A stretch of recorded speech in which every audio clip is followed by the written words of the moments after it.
What's up, everybody? How's it going? Welcome to the John Browner podcast. Baby, listen, we in a whole new location. New as in the sense of, new as in the sense of new studio. Who this? When I say new studio, I mean I built this. I had a lot of help, but I built this. I built this. So when I tell y'all this thing has been in the works for a couple of months, obviously the style is still under development, but I figured, why not kick the tires today? So as I'm on the show today, feel free to let me know if there's an echo or if there is a sound issue or if you can hear something. Because again, this is the first run. This is the test run of the new studio. Same person, same sound, same energy, same sports takes, whether you like them or you don't like them. The same person trying to get you to like, subscribe, and share. Same person trying to get you to follow and retweet. All of that, all that's the same. All that's the same, man, but I'm just doing it. I'm just doing it from a new building. I built this. I built this, bruh. I built this. Shout out to Hopi. Shout out to me. We built this. So you got to figure out what's going on out here, man, because this is just, bells and whistles, kicking the tires. So let me explain a little bit what you're seeing behind you. By the way, if you're new to the show, shout out to the chat pack for everybody in early comment and let me know what y'all think about the new backdrop in the new studio. 2, if you're new to the show, I'm John Brown, and this is the John Browner podcast. We are available on Facebook, LinkedIn, for some reason, I don't know, YouTube, Twitch, and X accounts. On one of the X accounts, our good friends at the Sporting Tribune, our partner, is one of the people that broadcast this show on their Twitter page or X page. So shout out to them. Give them a follow so you can keep up with the stuff that I do on the Sporting Tribune tonight, which is a sports show that airs at the end of the night where most of the sporting events have ended. So like that, share that, retweet that. Now, because this is a fly got in here. So Fly is my guest host today. I don't know how that's going to go, but big ass Fly too. So lot to talk about on this week's show, on today's show. Whenever you do a Monday show, Monday shows are kind of my favorite because so many things have happened over the weekend. It's not about can I get to something? It's will I get to all the things that I have seen that I want to get to. And so, as usual, like I said, if you want to be a part of the show, the John Browner podcast at gmail.com. That's how you hop on there. You become a part of the show. You email me. I either read it here, or I find a way to talk about it. Either way, you become a part of the show. So, with that said, we are also, by the way, continued shout outs to everybody who are continuing to subscribe to the show. We are growing. We are above 300. We are on our way to 500 now. And so that is the next milestone that we are trying to hit. Hopefully this fly can subscribe to the show. But that's the next milestone we're trying to hit. We're trying to hit that 500 milestone. So help your boy get there, man. Shout out to everybody, again, who have subscribed to get us to 300. Now tell a friend to get us to 500. And hopefully this thing can move quickly. By the way, stuff coming up. I'm working on being live at the Del Mar opening day races. That sounded weird when I said it. The opening day race day, opening race day at Del Mar, because I said opening day races. That sounds hella wild to say it and put it like that. But anyway, I'm working on that, talking to somebody about that today, but I'll let y'all know about the details whenever those things get figured out. Now, listen, man. Listen. There's no AC in here. That's what I'm saying. We are going about this. We're going about this in a way. I might be sweating. I might be dripping halfway through this show, y'all. Now again, this is better than the original share. This is better than the original podcast share. Okay, the podcast share brought to you by. We'll figure that part out. But the podcast share was plastic. This is a legit wood frame. It's got obviously it has a door, but it's got windows. It's got ventilation, like a little vent thing here. I don't know why that vent thing is there, to be perfectly honest with you, because there's no AC in here. So Might get hot, might not, might sweat, might not, but just so y'all know, that's how we getting in. That's how we getting it in. If I put a portable AC in here, so it's 10 by 8. So it's 10 feet by 8 feet. So if I put a portable AC in here, y'all will hear it. Like if I put a portable AC in here, you will absolutely hear it. So we're gonna try to stay away from that. But let's get to the number one thing I wanted to talk about because we talked about a lot of soccer so far during the World Cup, and a lot has happened. Soccer has given me a lot of content. It's given me a lot of laughter. It's given me a one of my favorite guests now. Shout out to Coach. And so we have been moving along with soccer in the World Cup, trying to continue our fandom, my fandom, because you guys were already fans. I'm just following y'all lead. But I got to tell y'all, I got to be honest. I'm in favor of the VAR. Now, I know this is going to make some of y'all mad. We got to stop the flop. Every, FIFA, and again, I'm new to this. I ain't true to this. I'm new to this, but I can tell y'all, I hate flopping. I hate flopping with a passion. I hate flopping at such a level you literally you don't understand. The fact that soccer has such a massive culture of guys flopping, this is the thing that really burns me up about soccer. These are the best players in the world when it comes to soccer. The fastest, the strongest, the best footwork, the best head game, the best the best everything, best goalkeeping, best striking, best corner kicks. These are the best players in the world. The flopping, disgusting. The flopping absolutely disgusts me in a way I really didn't anticipate.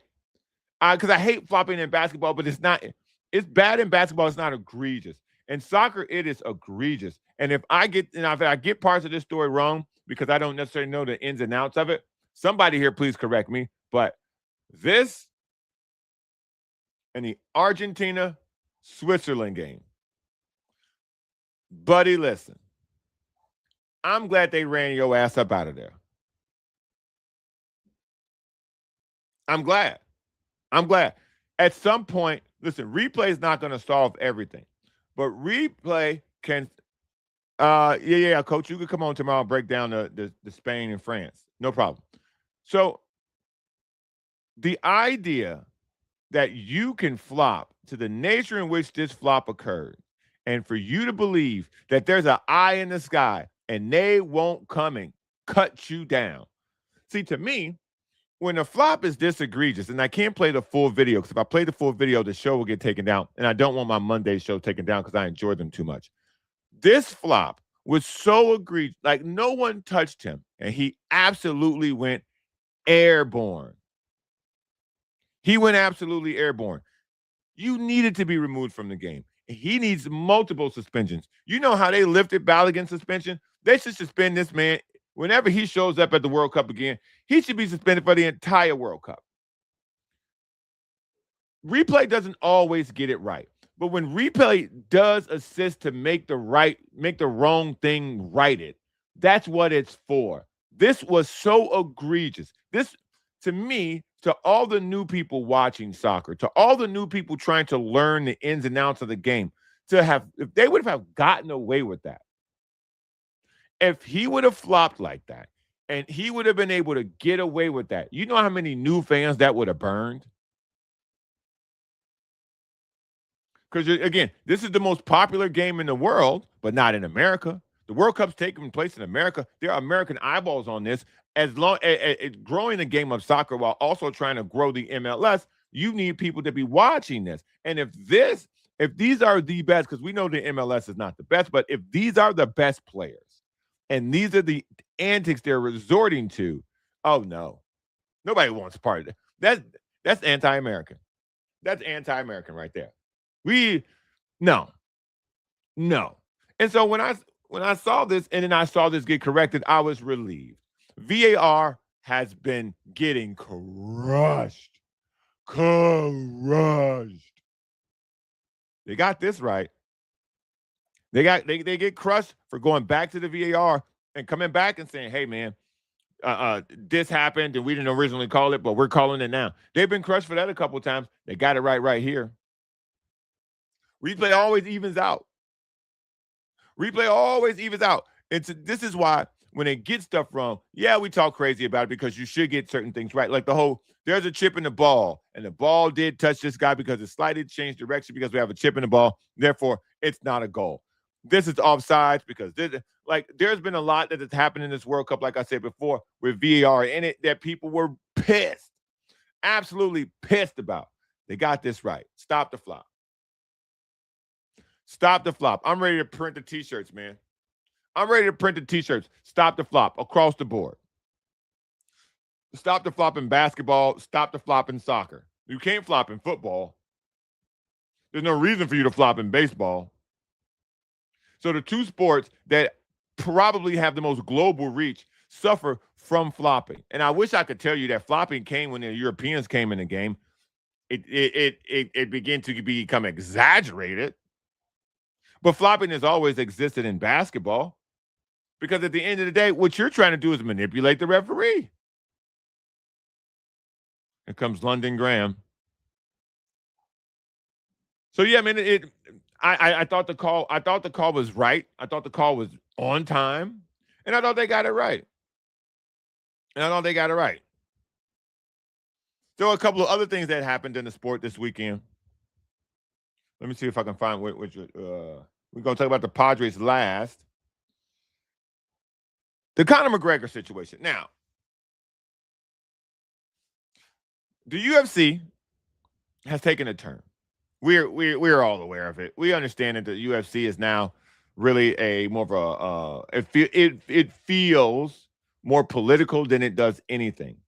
With the retirement of John Jones, I don't know what happened with Ronda Rousey, with Conor McGregor, with SVP, there have the Gracie family. See, I was watching MMA initially when it was banned and it could only fight in like 2 places. That's when I started watching it. And as it has gotten a facelift, and now it's partners with Paramount and it's partners with ESPN at one point in time, and it stepped itself into the big boy sporting television world. It took a turn. It took a real sharp turn. So for me, if John Jones is fighting, I'll watch. If Conor McGregor is fighting, I'll watch. There are a couple fighters, like the whole Gina Carano, Ronda Rousey fraud hit job, money grab that they did. I watched it. I ain't gonna lie to y'all. I watched it. Like if George St. Pierre is fighting, I'll watch it. If Anderson Silva's fighting, I'll watch it. Hell, if they could get Rampage Jackson to fight again, I'd watch it. But Conor McGregor, I'm watching. Whether you like him or not, he doesn't have to be a good guy for you to find him entertaining as a fighter. This is what boxing doesn't have anymore. Boxing, there's no person that can get me to a television screen to watch boxing anymore. That sport is dead to me. You're dead to me. UFC may have died to me this weekend because Conor McGregor was the last recognizable guy who could get me to a television screen so that I can go, okay, let's see what he got. And I was wildly disappointed. My sheer level of disappointment in what I saw from the UFC, there were good fights on that card. I didn't come for those fights. Patty winning on a just basically choking a guy out. Awesome. But Patty don't get me to the screen. Patty to me is still responsible for the Padres losing streak. So I don't really get down with him like that. But the dude can fight. The dude can fight. But when I watch Conor McGregor, whether depending on who you believe, whether he got hurt before that, which it doesn't appear that he did, whether he actually got hurt in the ring, Credit to Max Holloway for not wanting to hurt him in front of his family, which he talked about in the post-game press conference. I'm sorry, post-fight, whatever they call it. It ended. And this is the thing that we're running into in sports. This is what we're going to run into with LeBron James, by the way. Sometimes you watch it end and it's respectful and it's graceful, which I think is what's going to happen with LeBron. And sometimes, because the fight game is an ugly game, sometimes greatness ends in a very nasty way. It ends with a whimper. It doesn't end with a roar. Fighters oftentimes they can't go out with a roar. It always, as a fighter, it always has to be a whimper. Because if you go out with a roar, there's always another opponent. There's always another payday. Floyd Mayweather, for instance. There's always another fight if you are a fighter. That's why these legendary fighters, they don't go out with a roar, they go out with a whimper, because they have to be set out to pasture. I mean, tell me I'm wrong. This is what happened to Conor McGregor. He hadn't fought in 4 years. I guess I had to ask myself, what did I expect? Conor McGregor hadn't fought in 4 years. And within that 4 years, he was doing businesses. He was getting arrested. He was, allegedly sexually assaulting somebody. He had found Jesus after that. This man had been through a lot in the last 4 years. Why did I expect for him to be competitive in a mixed martial art event? I blame myself. I don't blame Conor McGregor for that. That's on me. He got me to the TV. I fully had the chance to not do it. But because somebody who I recognize and I find entertaining is ready to entertain me, I showed up. And boy, did I get what I came for. Hosed. Now, Graham says he got $16 million for 69 seconds. I hope he don't spend it all in one place. Because that check will never meet that. The check will never meet that again. That is, Conor used that last 16 million, so let's call it around 7 after taxes, because they fought in America. They're gonna get their money. The UFC, how it breaks down. Spend that 7 to 8 million wisely. That's what you got. So Conor, of that 16 million after taxes and business and blah blah blah, Conor probably got $7 million. You good, bro. You ain't got to do nothing else in life. You got $7 million. You got a good business. You got a beautiful family.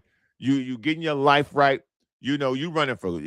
Oh my God, I forgot. He ran for office in Ireland. The dude's been doing other things. What did I expect from him? Like what? I forgot about the time. I forgot he said he was running for office. So let me get this straight. So in the last 4 years, Conor McGregor has openly had a drug problem, has sexual assault cases against him, still being sued for beating up a random person. If I get that correctly, maybe he settled that case. Found Jesus, ran for, I think it was either president or some form of government office to get immigrants out of Ireland, whatever that's about. And then he, decided he wanted to fight, and his leg didn't hold up. Like, he's a champion. What Conor McGregor's done, you can't take it away from him. But again, these guys, they got to go out with a whimper. Their body has to quit on them. And even when their body quits on them, their body has to quit on them in front of millions of people. He'll fight again. I won't watch it. But he'll fight again because their body has to quit on them in front of millions of people. And after that happens, then they have to be physically forced to quit, which is what will happen in his next fight. Max Holloway could have killed 2 birds with 1 stone, but Max Holloway, regardless of what he says out loud, is a good person. Max Holloway is an honorable man because he could have really hurt Conor McGregor. He could have really hurt him. But because of Conor McGregor, Max Holloway's payday is big. So out of respect for the check and out of respect for the sport, Max Holloway did the right thing. But that was the last time we'll probably see Conor McGregor in that fashion. He looked like he was in great shape. He looked ready to fight. His body wasn't. His mind probably wasn't either. Yeah, David P. I talked about it before. I saw Patty submit. Buddy, and that was tough. What about technology? That was tough to watch Patty put that boy in the choke, put him to sleep. And by the way, shout out to Flying on Planes. By the way, if you're gonna go out, got to go out in your sword. Buddy said, I ain't tapping. You're gonna have to send me that night. Patty said, I oblige. Good night now. Good night now, my friend. Listen, in the fight game, baby, I respect it. Shout out to Ask Technology watching this show on the plane. How high you up in there? Because we high right now, if that's the case. We high right now in the show. We high in the hell. We 50,000 feet or however many you up. Patty put the boy to sleep.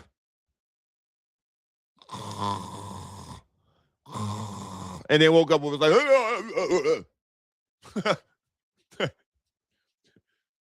when some of these fighters get put to sleep, boy, they wake up, they be about to knock the hell out the referee. Buddy woke up and was like,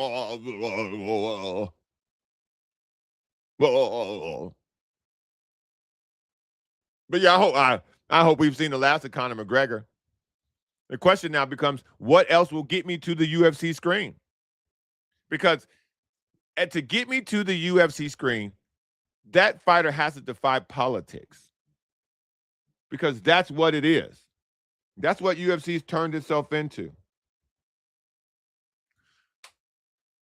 That's what the UFC has turned itself into. It's turned itself into literally a political arm for a particular political party. And if you find that to be offensive, then a lot of people have clicked off. What happened at the White House offended as many people as people who thought it was cool. And so they made a choice. UFC made a choice. And when you make that choice, you have to understand when your game becomes political, you lose 50% of your audience. That's why you shouldn't do it. Now, when you lose 50% of your audience, you need to have somebody come up that reminds your audience why they started watching before all this other stuff happened. Conor McGregor was that for me. John Jones is that for me. John Jones pretty much said it'll take so much money for him to fight again, Dana White would never offer it to him. I think Conor McGregor will fight again because a great fighter with that much, self-respect would never go out like that. David P. I think Max Holloway is going to win a fight no matter what. Let's make something super clear here. I think Max Holloway is going to win the fight no matter what. Conor's body probably saved his face from a mushing.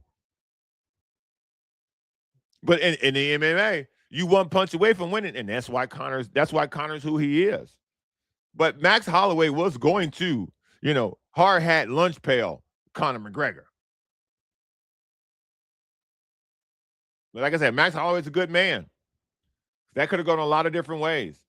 And he chose to respectfully treat that man with the level of respect that is required from a great, which Conor McGregor is, period. And when you respect that, that's what you get. That's what you get. Graham, don't come in. Graham, for the people in the podcast, people listening via podcast, Graham says it was rigged. Of course, Graham's the Oscar the Grouch of the show. What makes you think it was rigged, Graham? Come on, man. Shout out to Biggie. What makes you think it was rigged, Graham? Come on, bro. I don't know if there's a person that exists now that can get me to the television that can supersede UFC's politics. I really don't. UK Graham don't like the Irish. Ah, that makes perfect sense. Thanks, you, Ass Technology. That actually makes a lot of sense. Good. Way to have some insight on UK Graham. So yeah, man. Look, I got it. It is what it is. It is what it is, man. Now let's talk about the inevitable. F.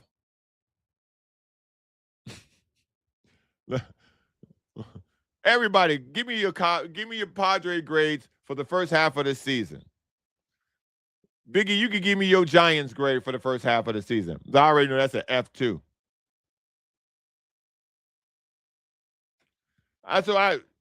Look, man. I don't. Biggie says, JB, your Padres got an early Christmas present from the Jays manager when he let the guy who blew the World Series pitch in the 8th inning. I knew the Jays were going to lose. Hoffman is the worst. Look, bro, I don't care what gift they got that don't necessarily cover up the stench. See, they went into All-Star break on a very good note. Manny had multi-hit games. 3 out of the last 4 games, I think Manny had multi-hit games. So that's, by the way, that's fantastic. That's fantastic as opposed to where he was heading. But you're still growing the break. You're still behind Arizona. If we go to the standings, you in a wild card, because we don't look at the regular stuff. If you go to the wild card standings, you still behind Chicago, Philadelphia, Miami, St. Louis, Pittsburgh, Arizona. You're still behind more teams than you ahead of. So, and you only a half game ahead of the Nationals. So if you're the Padres, you go into the break 5 out of 5 in your last 10. You won 2 in a row. But as you go, look, man, as you go into the next chapter, Manny has finally gotten over 200. Manny has finally gotten over 200. Listen, I don't care how you do it. Manny been hitting them singles. You right, Biggie. Manny been hitting them singles like a slice of cheese, baby. Whatever works. Look, man. Graham says Dodgers got swept. They good. They good. Why? Listen to this, Graham. Listen to this, Graham. Listen to this. Dodgers got swept. They still 11 games ahead of Arizona. Arizona swept them. First time they didn't sweep them since I think it was like 2018 or something crazy like that. They still 11 and a half games ahead. So enjoy. I hope people of Arizona enjoyed that sweep. Doesn't matter. So as we look at this, as we grade the Padres, I don't have my whiteboard. As we grade the Padres, I'm gonna go down the organization. The organization as a whole, the front office, the ownership, incomplete. Because we don't the deal's not done. The transaction is still pending. That transaction pending like a man at the club knowing his check got to go through at midnight, so he ain't bought a drink yet. That thing looking real shaky. That thing looking real shaky. Give me some draft. Give me some grades for the Padres this season. I'm gonna tell you this. So I'm gonna give the organization as a whole, the front office, the brain trust side of it, an incomplete. I do need an interactive whiteboard behind me. I'll break it in. I got a big one. I literally bought a big one for this, and I'm gonna put it somewhere. And skip. That's me writing on the whiteboard. That's what those sound effects are. So we're gonna do it like this. We're gonna give out some grades. Okay? If you did good, let me turn it up. If you did good, if you did bad.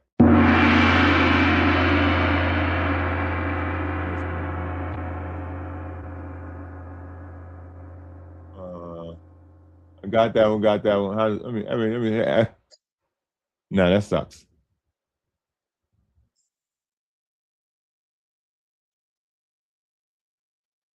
Oh, I like that. I like that. I'm gonna add some sound. I'm gonna add some more. Oh, was that boo? Oh yeah, adding that. Done. What? Hold on. Okay. So as we do this season, let's give Biggie out first. Biggie give his team an F. That's for the Giants. One big F for the Giants. For the Padres, because they get an incomplete. Because they get an incomplete for the front office. We need help. Someone please call 911. We need help, bro. What the hell's going on? Who owns the team? Who owns the team? Raiders versus everyone wants to give Jay-Z an F for his concert.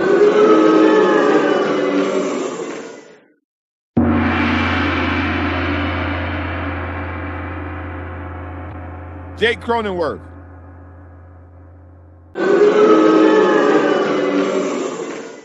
Glad you're healthy. Mason Miller. Team's only All-Star. Let me see who. Gavin Sheets. Because I don't expect much from you. Ruben Niebla. I say Ruben Niebla. Because without him, what would we do? What would we be without him?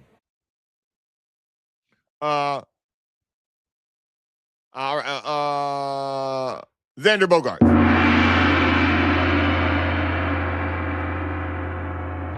I say Xander Bogarts.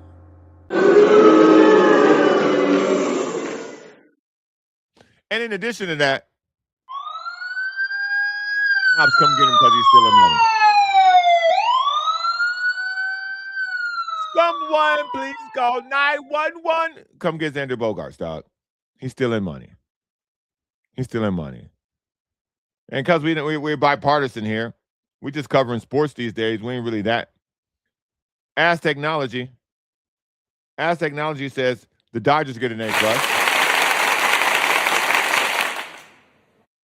Okay, I can listen. I can respect that. Man, come to the show every day. Man, come to the show every day, hang out. I can give his team a shout out. Oh, Biggie. In fact, true that. White Sox. Shots fired. Shots fired because it's the South Side.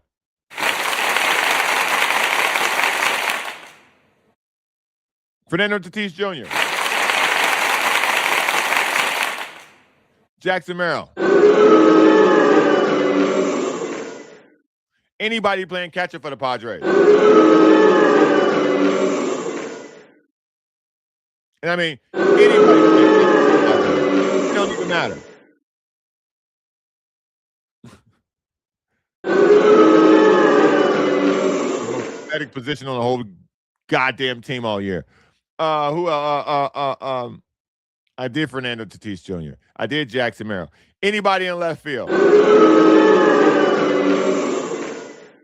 Everybody off the bench.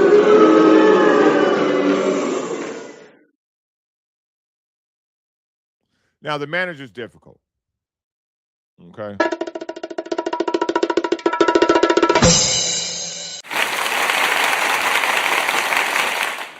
I don't hate the manager.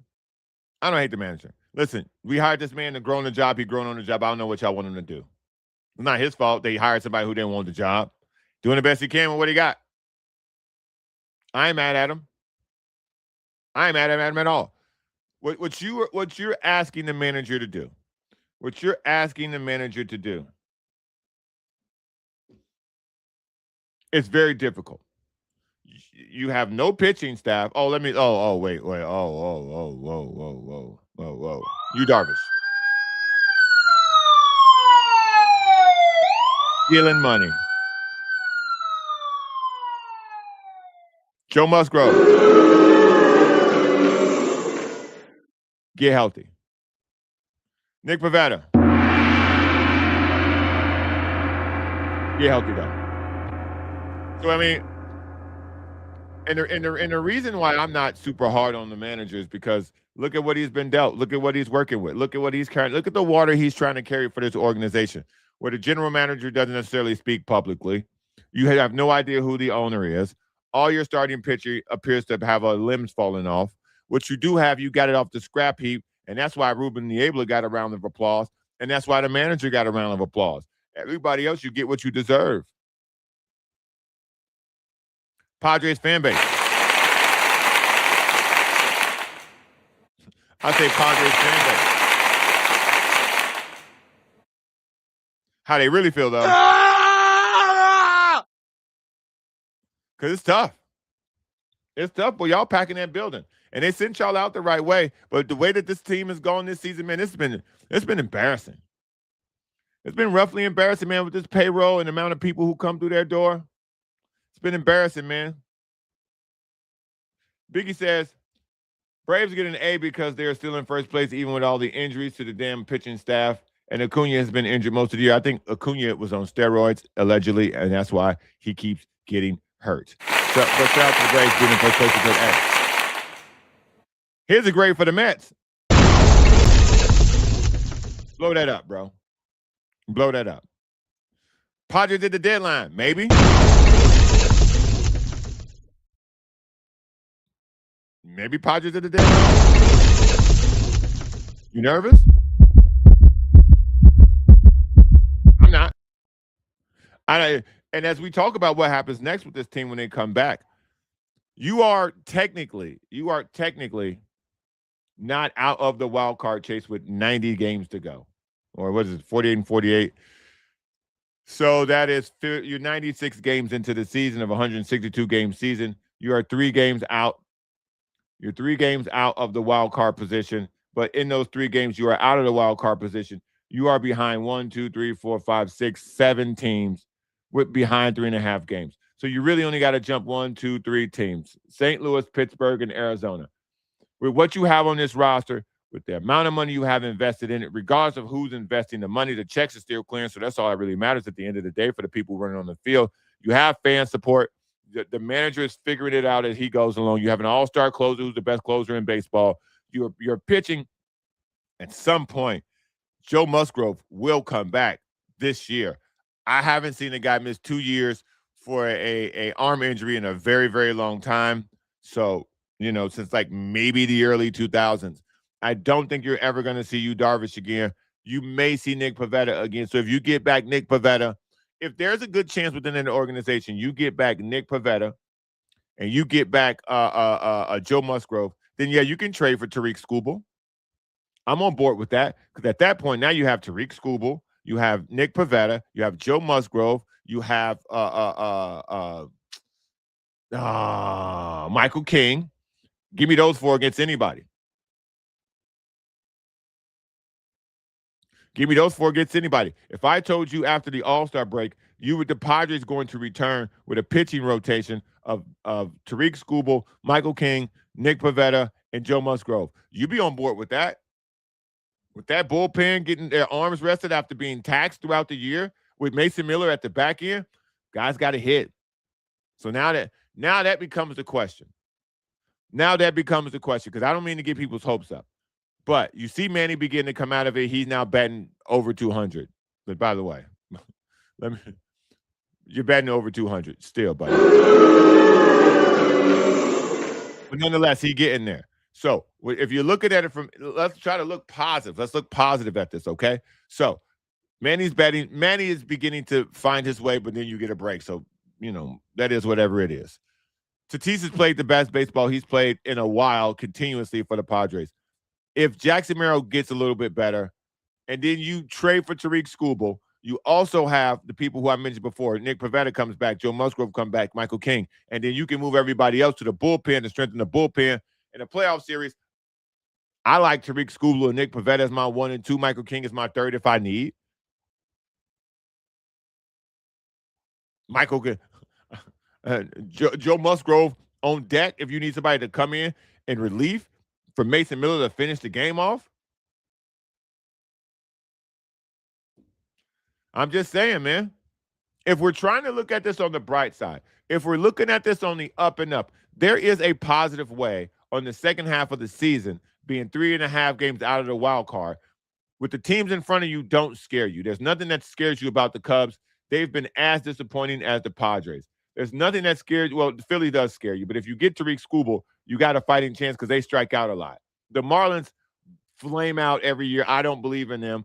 You're better than the Cardinals. You just haven't shown it. You're better than the Pittsburgh Pirates, who seem to, they seem to be getting it together, but your roster is better than theirs. And I personally, I don't respect Arizona, so that's a me thing. But the teams in front of you don't necessarily strike any fear. But moves have to be made. If you're going to buy, you buy. If you're going to buy, you buy. But I don't know if they're going to buy. You don't know if they're going to buy. So I don't know. I don't know. I really don't. But at the end of the day, man, it's been a pathetic first half of the season. It can't get much worse. The upside about the second half of the Padres season, the next however many games they got left. So if they've played 96 games, they have 66 games left. Of the 66 remaining games, it can't get any worse. That's just my personal belief. It can't get no worse than what it's already been. It really can't. So let's all hope that I'm right about that. And now to the inevitable story. Wait, hold on. It's not working. Hold on. Here we go. Okay. Now to the story that just won't go away. If you're a Laker fan, aren't you glad you're not involved in this? If you're a Laker fan, aren't you glad that you don't have to sit around and wait for LeBron James to decide to come play for your team at the age of 42?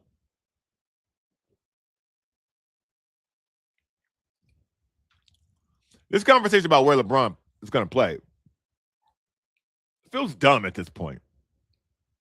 It does. Because every day it's a new team that doesn't really, whatever. Rich Paul says he's not ring chasing. So if he goes to Philadelphia, everyone's going to call him a ring chaser. They win that ring, it won't matter. I heard Colin Cowherd say, oh, nobody gets mad when you go to Ohio State. Those are 17, 18-year-old kids. Nobody says, oh, you're ring chasing in football. Yeah, they do. Nobody said, oh, Tiny was ring chasing. Yes, they did. LeBron James' legacy, for his legacy to end on a high note, he can't ring chase. Or if he does, he gets that 5th championship, people will always discount it. So it's about what he wants. LeBron James said he wants to do what he thinks is best, where he'll have the most fun. This is about fun for him because you want to win while you're having fun. But if the 3 teams that people say are in the forefront of this, Philly being one, Cleveland being the other, and Golden State being the third. If you're looking at this, I've already made it very clear. I think the answer should be Golden State. It'll be smarter. It'll be much better television. And to have Steph Curry and LeBron James on the same team with Draymond Green will finally get his wish to hang around LeBron for an entire year uninterrupted. Jimmy Butler will come back at some point during the year. Kristaps Porzingis will show up, until he gets a cold when you need him the most in the playoffs. But the Warriors roster, that's a solid roster. That's better than Cleveland's roster because there's nobody on Cleveland's roster better than Steph Curry. Sorry. There's Donovan Mitchell and I would take Jimmy Butler, the diminished version of Jimmy Butler, over anybody else on the Cavs roster. Does LeBron James want to play with Donovan Mitchell and James Harden? I don't think so. You talk about not having fun. You ever go back to high school after you graduated? It's cool for like 20 minutes. You see your favorite teacher. You might see somebody you're still cool with that are they're a senior now. You go holler at your coach. After that, you're like, damn, I'm glad I don't go here no more. Damn, I'm happy where I'm at. That's what's going to happen if he goes to Cleveland. Initially, it'll be cool and people will be happy about it. But you still got to play with James Harden. You still got to play with Donovan Mitchell. Like that starting lineup on paper looks great. James Harden, Donovan Mitchell, LeBron James, Evan Mobley, Jared Allen. That looks great on paper. You did just see them get beat in the playoffs when James Harden disappeared. And then Donovan Mitchell no-showed every other game. LeBron can't fix that. Evan Mobley was a no-show. Jared Allen, a no-show. You can't fix that, man. LeBron can't fix. LeBron's 42. He's not trying to fix these things.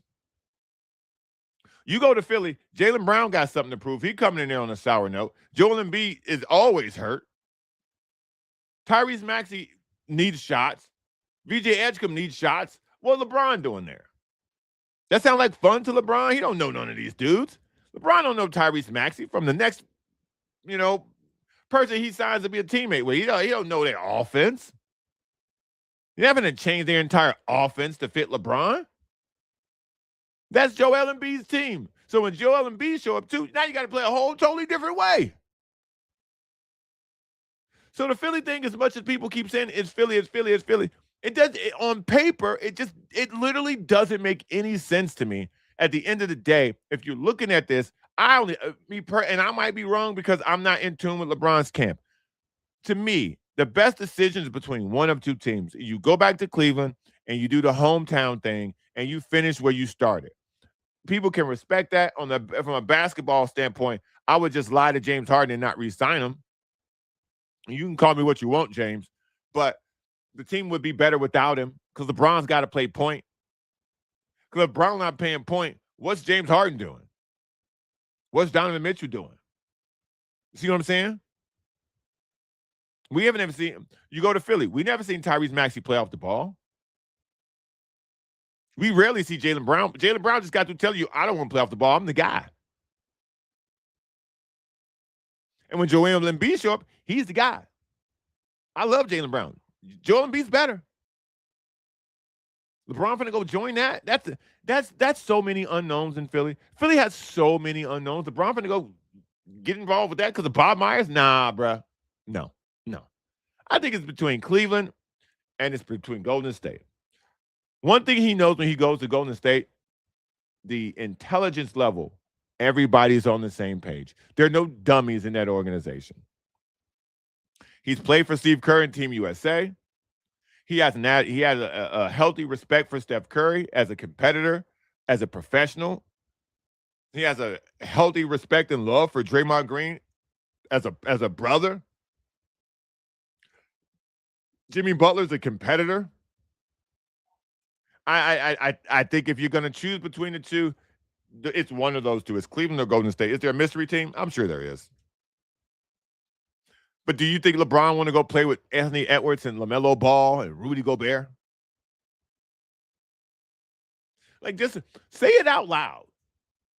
Whenever you're thinking something and you don't know if it sounds crazy, just say it out loud. Like when you start talking about mystery teams,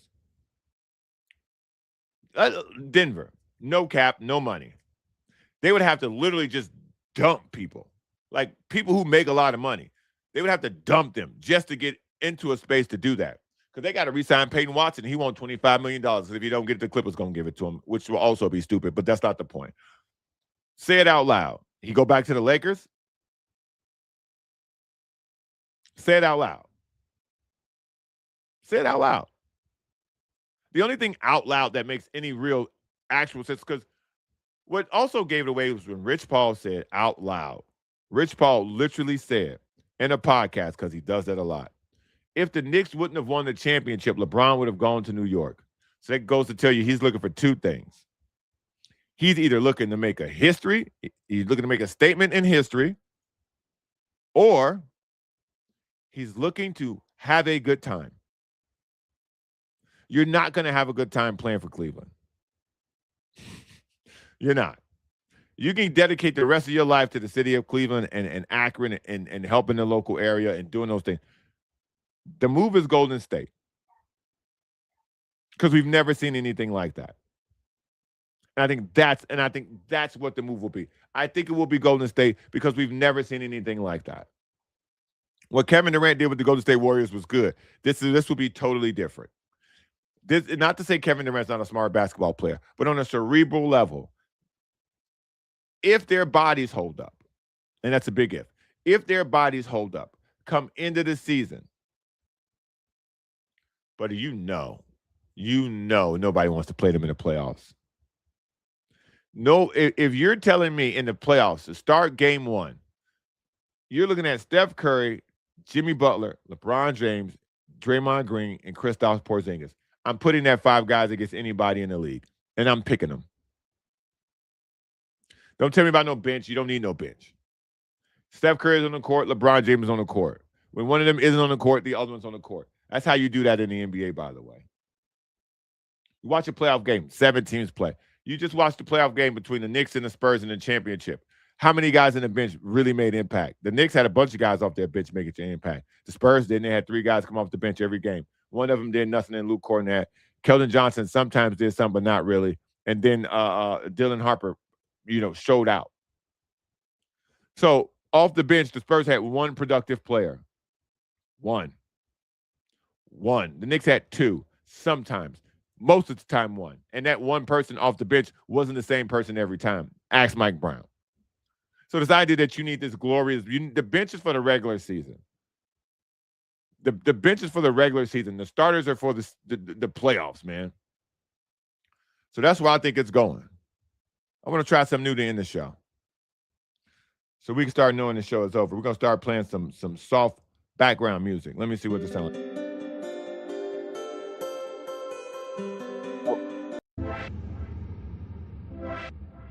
Nope. So maybe we'll start playing this music when the show's about to end. What's this one? I like this one better. Yeah, so good show, man. Good show. We'll start playing this music. I'm gonna start using all the tools on this. We'll start playing this song when it's time for the show to end, just to give people a heads up of we about to get out of here. I'm John Browner. I'll see y'all tomorrow, man. Take care. Peace.